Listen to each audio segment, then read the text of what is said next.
Hello everyone, welcome to ಸುಮಾರ್ಗಹ classes. ನಮ್ಮ ಸುತ್ತಲಿನ ದ್ರವ್ಯವು ಶುದ್ಧವೇ ಪಾಠದ 34ನೇ ಪ್ರಶ್ನೆ. ಒಂದು ದ್ರಾವಣವು 320 ಗ್ರಾಂ ನೀರಿನಲ್ಲಿ 40 ಗ್ರಾಂ ಸಾಮಾನ್ಯ ಉಪ್ಪನ್ನು ಹೊಂದಿದೆ. ಒಂದು ದ್ರಾವಣ ಇದೆ, ಅದು 320 ಗ್ರಾಂ ನೀರಿದೆ. ದ್ರಾವಕ 320 ಗ್ರಾಂ ಇದೆ. 40 ಗ್ರಾಂ ಏನಿದೆ? ಉಪ್ಪಿದೆ. ದ್ರಾವಣದ ದ್ರವ್ಯರಾಶಿಯ ಶೇಕಡಾವಾರು ಪ್ರಮಾಣದಲ್ಲಿ ದ್ರವ್ಯರಾಶಿಯ ಸಾಂದ್ರತೆಯನ್ನು ಲೆಕ್ಕ ಹಾಕಿ ಅಂತ ಹೇಳಿದ್ದಾರೆ.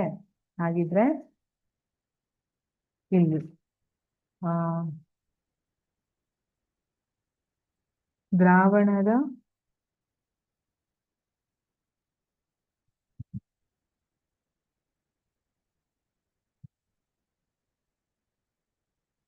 ದ್ರಾವಣದ ಶೇಕಡಾವಾರು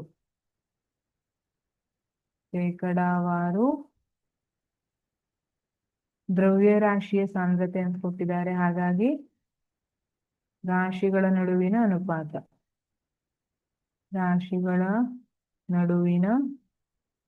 ಅನುಪಾತ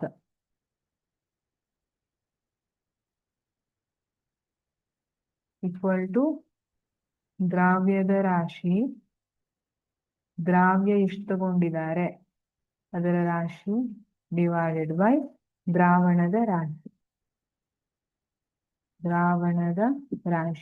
ಶೇಕಡ ಅಂತ ಹೇಳಿದಾರಲ್ಲ, ಶೇಕಡ ಅಂದಾಗ ಯಾವಾಗಲೂ 100ಕ್ಕೆ ಮಲ್ಟಿಪ್ಲೈ ಮಾಡಬೇಕು. ಸರಿ, ಹಾಗಾಗಿ ಇಲ್ಲಿ ಶೇಕಡ ಅಂದ್ರೆ ಏನು ಅರ್ಥ? 100ಕ್ಕೆ ಎಷ್ಟು ಅಂದಂಗೆ. ಸರಿನಾ?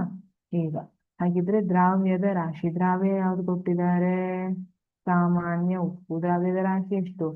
40 ಗ್ರಾಂ ಡಿವೈಡೆಡ್ ಬೈ ದ್ರಾವಣದ ರಾಶಿ. ಅಂದ್ರೆ ದ್ರಾವಣದ ರಾಶಿ ಏನಿದೆ, ಮೇಲೆ ಬಂದ್ಬಿಡ್ತೀನಿ.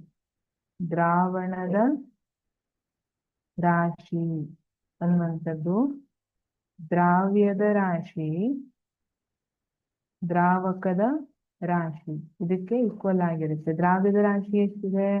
40 ಗ್ರಾಂ ಇದೆ. ದ್ರಾವಕದ ಎಷ್ಟಿದೆ? 320 ಗ್ರಾಂ ಇದೆ. ಟೋಟಲ್ ಎಷ್ಟಾಯ್ತು? 360 ಗ್ರಾಂ ಆಯ್ತು. ಹಾಗಾಗಿ ದ್ರಾವಣದ ರಾಶಿ ಎಷ್ಟು? 360 ಗ್ರಾಂ ಇಂಟು 100. ಎಷ್ಟು ಬರುತ್ತೆ ಉತ್ತರ?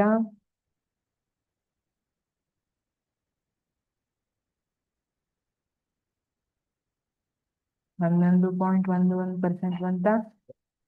ಶೇಕಡ 11.11. ಸರಿನಾ? Thank you.